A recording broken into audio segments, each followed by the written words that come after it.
Hi, this is Josh Patrick, and you're at Ask Josh Patrick, and today I want to talk with you what I call the lost opportunity.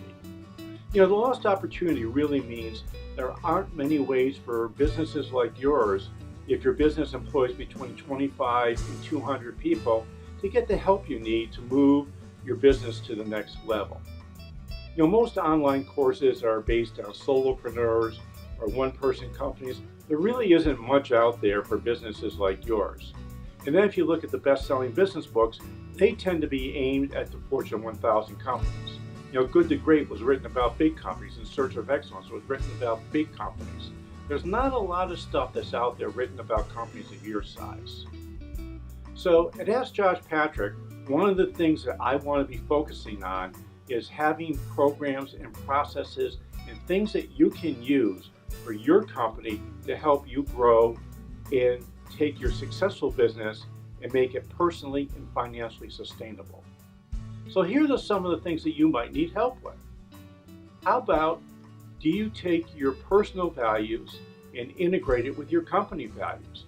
Does your company even have values that are stated and are integrated in everything you do?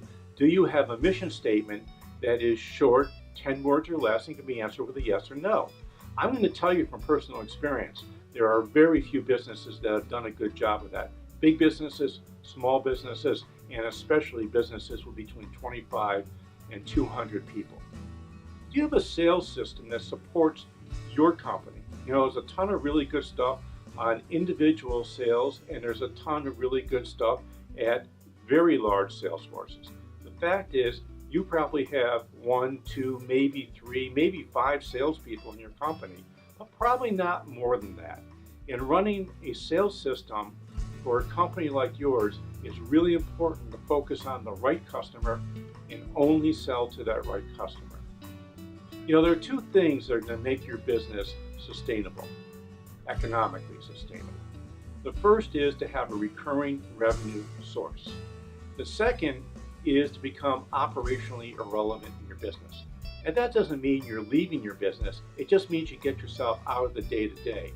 And when you get yourself out of the day-to-day, you might find there's a really nice side effect that happens with that. And you know what that side effect is? You're not going to get burned out. There's an awful lot of times I've had business owners walk in my office and I'll say, what do we want to talk about? And they'll say, I want to leave my business. And I'll say, when? And they'll say, yesterday. Well, what that often means to me is I've got somebody who's burned out because they've been involved in the weeds, they've been down in the weeds, they've been doing the day-to-day operations of business for 20 or 30 years and are just plainly tired of it. And the fact is, if you've been doing the same thing for 20 or 30 years, you're probably a little bit tired of it, and you're a little bit bored, and you're sick of doing the same thing. You want things that are more interesting. But would you rather be working on strategic activities that can actually make your business sustainable and not the tactical activities they have to do to run it from day to day?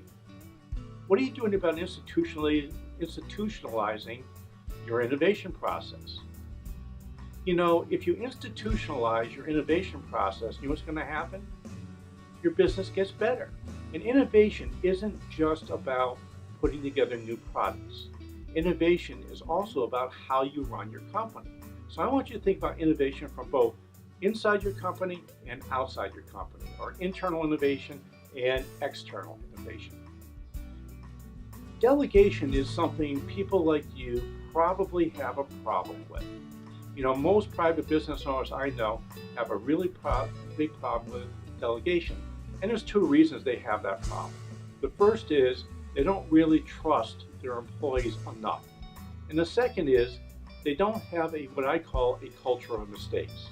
Now, nobody wants to make a mistake, but the fact is, how do you learn? Do you learn by doing it right, or do you learn by doing it wrong? So here's a question you need to ask every time somebody makes a mistake, and you need to get an answer for this before you move on. And that question very simply is, what did you learn? If you learned something useful, it's a great thing to go with.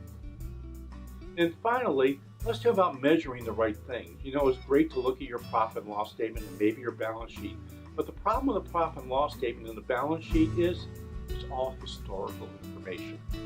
What are the numbers in your business that are going to tell you whether you've got success in the future? Those are called key performance indicators. Key performance indicators are what's going to happen in the future and the measurements you put on a scorecard that tell you where you're going down the road. So to ask Josh Patrick, one of the things that I am really interested in helping you do is solve and get answers for those sorts of questions. And here's how we do it. We have one-on-one programs, we have mentoring programs, we have group programs. I write several blogs, we have a podcast every week, we have videos like this, we've created ebooks, case studies, and worksheets. I'm going to encourage you to poke around the website and find stuff you're finding interesting. Download it. Most of it's free. All you have to do is give us your email address for it, and you get this information that's really valuable and is aimed at companies your size. So I have an offer for you. Get our free audio CD. Our free audio CD is Success to Sustainability. It's a 1-hour audio CD course. I'll mail it to you. It's a physical CD, so you can play it in your car as you drive to and from work, and you can hear about what it takes to make your business a sustainable one. In 1 hour, you're going to get lots of good ideas and lots of good take-home value. So again, this is Josh Patrick. I'm the head curmudgeon here at Ask Josh Patrick. I really thank you for spending a few minutes with me, and I hope to see you back here soon. Thanks a lot.